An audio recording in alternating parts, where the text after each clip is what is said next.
Il y a quelques années en arrière, on avait, donc notre deuxième. On arrivait à un moment particulier et elle avait besoin de chaussures et on n'avait plus la possibilité d'acheter une paire de chaussures et c'est un besoin qu'on a remis devant le Père. À toi qui regarde cette émission Ouais. et qui peut-être est dans la détresse, dans les questionnements, dire ouais, Dieu ne m'aime plus. On a toujours ce genre de réaction. En fait, si Dieu t'aime, ça c'est sûr et ça peut pas changer. Il est immuable.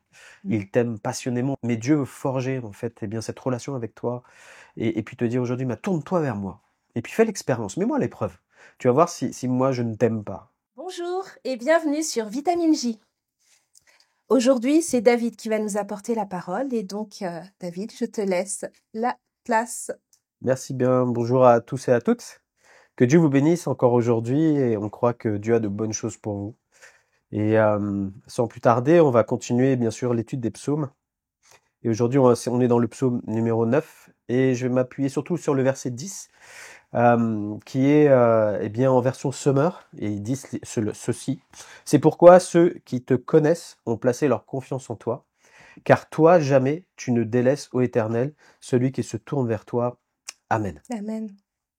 En fait, je sais pas si tu as remarqué, mais quand on veut établir une relation avec quelqu'un, il y a deux éléments qu'on a besoin principalement. C'est un élément de confiance.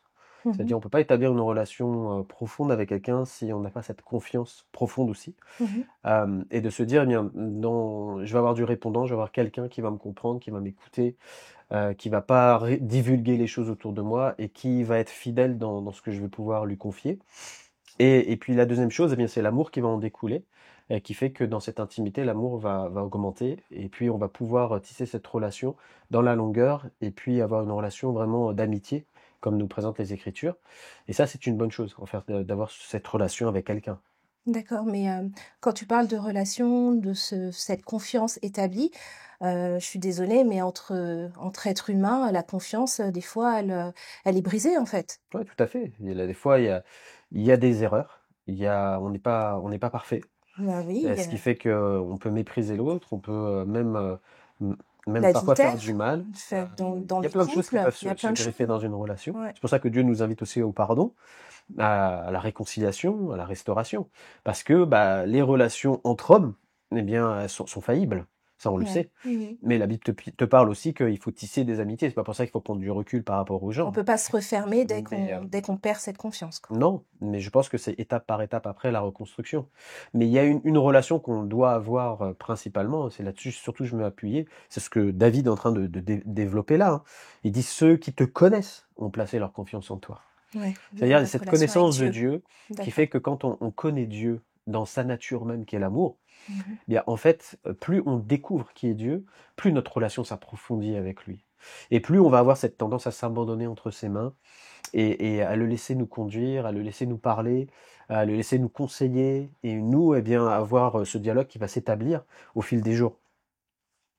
Dans 1 Jean 4,16, la Bible nous dit, et nous avons connu l'amour que Dieu a pour nous, et nous y avons cru. Dieu Mmh. est amour, et celui qui demeure dans l'amour demeure en Dieu, et Dieu demeure en lui. Et en fait, c'est pour ça que David va dire ça de cette manière-là. En fait, plus nous avançons dans notre marche avec Dieu, plus nous découvrons en fait la fidélité de Dieu. Comme Qui il quoi, ce est. qu'il dit, c'est Mmh. vrai. Dieu ne revient jamais sur sa parole. Il le dit, hein, il dit, je suis pas un homme pour mentir, je suis pas un homme pour me repentir. Mmh. Donc en fait, on établit cette relation, on établit cette confiance, et puis petit à petit, eh bien, on le laisse faire, et on peut quelque part comme un enfant va se reposer dans les bras d'une mère, quoi. On vient dans ses bras à chaque jour, et puis on commence à être fortifié par sa présence, et on peut tout lui confier comme à un ami.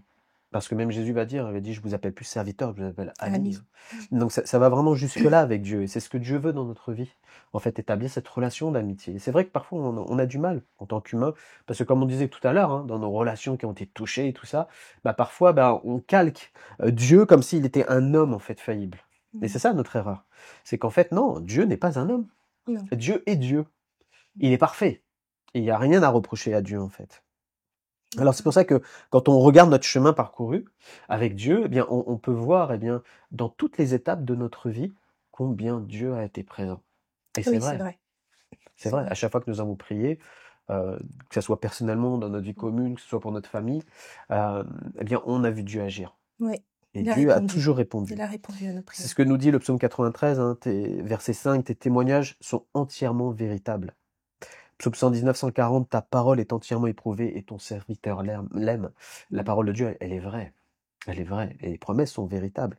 Et c'est pour ça que c'est bon de voir ça. Et on voit dans les Écritures que, en fait, Dieu se présente, et moi j'aime ça, c'est de voir comment Dieu se présente sous différentes facettes. Avant d'en arriver même jusqu'à Jésus, le Sauveur Mm. du monde, dans l'Ancien Testament, par exemple, on voit que Dieu se présente sous 66 noms différents. Oui, oui, c'est vrai. Il y a David Wilkerson qui avait sorti un livre là-dessus, sur les noms de Dieu, que j'ai lu, qui est excellent d'ailleurs. Et, euh, et on voit comment Dieu se présente en fait à ses enfants, Mm. à tous ceux qui ont eu des besoins Oui, spécifiques. ça me fait Ils ont une penser, facette particulière. ouais, ça me fait penser à Agar, Mhm. la servante du coup de Sarah, pour remettre l'histoire. Et au moment où ça se passait mal avec Sarah, elle est partie, elle s'est enfuie. Et elle allait pleurer dans le désert. Et là, un ange est venu lui parler, en fait. Et elle a compris. Et elle a dit à ce moment-là, Ataï El Roy. Et on pourrait le résumer juste en 2 mots. L'Éternel m'a vu. Ouais, tout à fait. Ouais, Ouais, et il a vu sa souffrance, et ouais. puis il va lui parler, il va lui dire retourne Oui, vers, avec ta maîtresse. vers ta maîtresse, vers Abraham, Et tu auras un unis-toi. enfant, Et Ismaël. on connaît la suite de l'histoire, quoi. Et effectivement, bah, ça me fait penser que les épreuves par lesquelles Dieu nous fait passer, nous permet dans notre vie, bien justement, les épreuves sont pas faites pour nous éloigner de Dieu. Parce qu'on a cette impression parfois dans l'épreuve, on est loin de Dieu. En fait, non, elles nous rapprochent de Dieu. Oui, Parce c'est qu'on va vrai. découvrir quelque chose de profond, d'une des facettes, Une quelque des part, facettes, oui. de qui est notre Père. Mm. Et en fait, ces épreuves-là vont forger notre caractère et nous montrer qui est Dieu vraiment, pas seulement d'une manière théologique, Non, parce qu'on l'a pratique. lu dans la Bible, Pratique. mais là, tu vas découvrir Mm. l'Éternel qui pourvoit, et tu vas dire, oui, c'est vrai, Dieu pourvoit. L'Éternel qui me guérit, oui, Dieu guérit, c'est vrai. Ouais, Et puis, plein de facettes comme ça que Dieu va se révéler, et là, tu vas être encore plus proche de Dieu. ouais. Et c'est ça qui C'est est le but. intéressant C'est le but. dans les épreuves, en Ouais. fait. Mais quand tu parles des différentes choses, épreuves qui nous permettent de nous rapprocher du Père et de découvrir qui il est, et tu as dit tout à l'heure qu'on avait vécu euh, certaines choses avec le Seigneur, et moi ça me rappelle, et je vais donner le témoignage du coup de en tant que, on va dire, dans le service, il y a des moments qui sont pas évidents. Mhm. Et on s'attend toujours au Seigneur, on dépose tout à ses pieds. Et à ce moment-là, il y a quelques années en arrière, on avait donc notre deuxième. On arrivait à un moment particulier et elle avait besoin de chaussures. Et on n'avait plus la possibilité d'acheter une paire de chaussures. Et c'est un besoin qu'on a remis devant le Père. On n'a pas été le crier sur les toits, mais on a prié. Et le Seigneur a répondu tac au tac. Quelques jours après, une sœur de l'église vient me voir et me dit, bah, écoute, je repars à l'île de la Réunion et j'ai des chaussures de ma fille qu'elle pourra plus mettre là-bas, donc je te les donne. Et là, je vois le sac rempli de chaussures neuves, de chaussures neuves et pile poil à la taille de Naomi. J'ai Mhm. fait, ah Seigneur, merci Père. Et ça s'est gravé dans mon cœur parce que je me suis dit, oui Seigneur, tu pourvois, tu es Tu pourvois. l'Éternel qui pourvoit et on a rendu grâce et Mhm. voilà. Bah, ce C'est que ce... dit David à la fin de ce verset, en fait. Il dit, car toi, jamais tu ne délaisses, ô Éternel, celui qui se tourne vers toi. Mm, Et je pense qu'aujourd'hui, bien toi qui regarde cette émission, ouais. et qui peut-être est dans la détresse, dans les questionnements, à dire, ouais, Dieu ne m'aime plus, on a toujours ce genre de réaction. En fait, si Dieu t'aime, ça c'est sûr, et ça peut pas changer, il est immuable. Mm, Il t'aime passionnément, au moins au point que Jésus est mort à la croix pour te sauver. Donc il n'y a pas d'amour plus grand que celui-là. Ça, c'est la preuve que Dieu t'aime. Mais Dieu veut forger, en fait, eh bien, cette relation avec toi, et puis te dire aujourd'hui, bah, tourne-toi vers moi. Et puis fais l'expérience, mets-moi à l'épreuve. Tu vas voir si moi je ne t'aime pas. Au mm. contraire, tu vas voir ma réponse dans ta situation. Et j'aimerais, si tu veux bien, que tu pries dans ce sens-là pour ceux qui écoutent, à dire, ben voilà, Seigneur, bénis-les, et puis qu'ils puissent avoir encore une attache encore plus profonde avec toi, être enracinés dans l'amour de Christ, et qu'ils soient rassurés, fortifiés dans leur situation, si tu veux bien. Oui, bien sûr.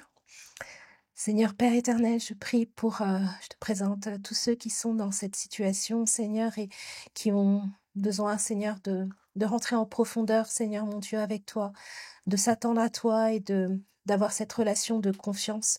Je prie, Seigneur, afin que tout ce qui les retienne maintenant soit brisé et qu'ils Amen. puissent maintenant s'attacher à toi et te faire confiance, lâcher prise dans le puissant nom de Jésus. Merci, Père, parce que tu agis et que ton nom seul soit glorifié. Amen. Amen. Que Dieu vous bénisse. On se retrouve demain. Soyez bénis et je vous dis à bientôt.